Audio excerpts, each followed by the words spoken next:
Om Swastiastu, Semeton Istana Channel. Selamat datang di Istana Channel.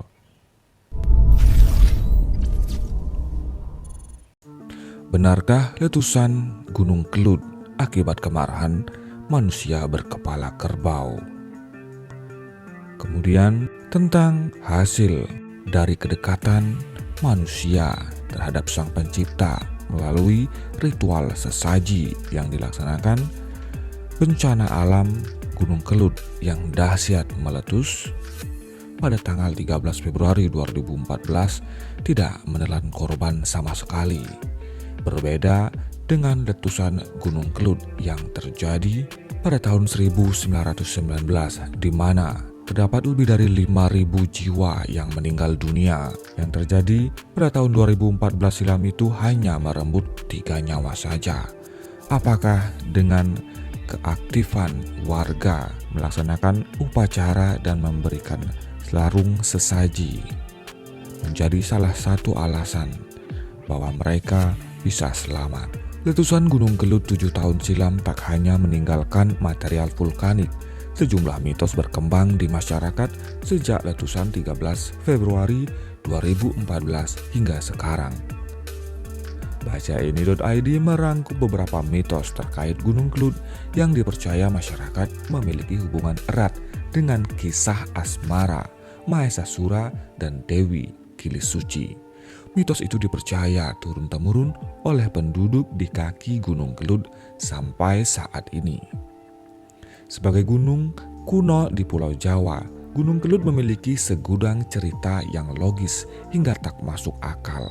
Salah satunya adalah kisah romansa Dewi Kilisuci dan Mahesasura yang tercatat di sejumlah dokumen lawas.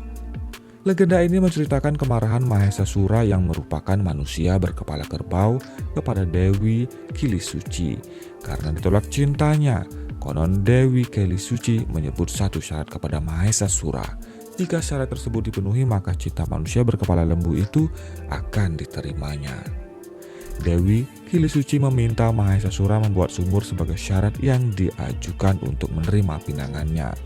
Tak disangka Mahesasura dijebak hingga jatuh ke dalam sumur dan ditutup bebatuan hingga menggunung. Tumpukan itulah yang menjadi awal mula munculnya Gunung Kelud. Budayawan di kota Kediri, Imam Mubarok Muslim, membenarkan legenda itu.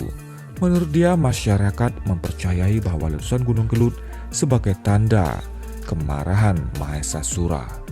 Legenda itu sudah ada sejak lama menjadi kepercayaan masyarakat yang terkenal dengan dendam lembu suro. Ketika Gunung Kelud meletus, masyarakat Kediri akan menjadi korban kemarahannya karena dia memburu putri Kediri. Terang Mubarok kepada Bacani.id pada hari Minggu, tanggal 14 Februari 2021 silam. Legenda ini kemudian dikaitkan dengan cerita lain oleh warga, seperti wilayah Kediri yang juga dijaga oleh keturunan kerajaan Daha, sehingga semarah lembu sora tak mampu melukai warga Kediri. Keyakinan itu semakin nyata ketika letusan Gunung Kelud tahun 2014 silam tak banyak menelan korban jiwa. Padahal letusan tersebut termasuk sangat besar hingga menghancurkan ribuan rumah di Kediri, Malang, dan Blitar, serta melumpuhkan jalur transportasi darat dan udara. Berbeda dengan letusan dahsyat yang terjadi tahun 1919 di mana terdapat lebih dari 5.000 jiwa meninggal dunia. Letusan 7 tahun silam hanya merenggut 3 nyawa. Masyarakat Kediri mempercayai adanya perlindungan dari keturunan kerajaan Daha yang tidak akan membiarkan kemarahan lembu sora merenggut banyak nyawa. Kepercayaan tersebut berkembang hingga muncullah ritual yang dilakukan masyarakat sekitar Gunung Kelud berupa larung sesaji. Setiap tahun masyarakat selalu mengadakan larung sesaji tepatnya di bulan Suro. Upacara adat itu dilakukan di Desa Sugiwaras, Kecamatan Ngancar, Kabupaten Kediri. Upacara adat sebagai kearifan lokal selain dipercaya sebagai tolak balak, juga bagian dari kepercayaan mereka kepada Gusti Maha Kita, bahwa kita semua makhluk hidup harus berdampingan. Harus ada komunikasi. Kalau dirunut sejarahnya, Gunung Kelud salah satu gunung yang menjadi kerajaan jin sah-sah saja. karena ritual dilakukan dengan doa kepada Tuhan untuk keselamatan Papar Mubarok. Mitos lain yang juga dipercaya masyarakat di lereng Gunung Kelud adalah Wage Keramat yang menjadi pengingat masyarakat sekitar bahwa Gunung Kelud selalu meletus tepat pada hari Jumat dan pasaran Wage hari Jawa.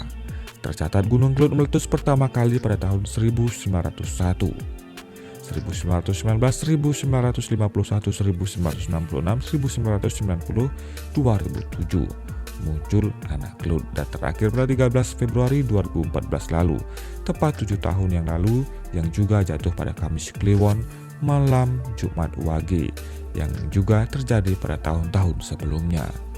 Istilahnya itu jadi titen-titen saja bahwa setiap kali meletus selalu pada Jumat Wage, sehingga memunculkan mitos Wage Keramat, tutup dosen Institut Agama Islam Tribakti Kediri ini.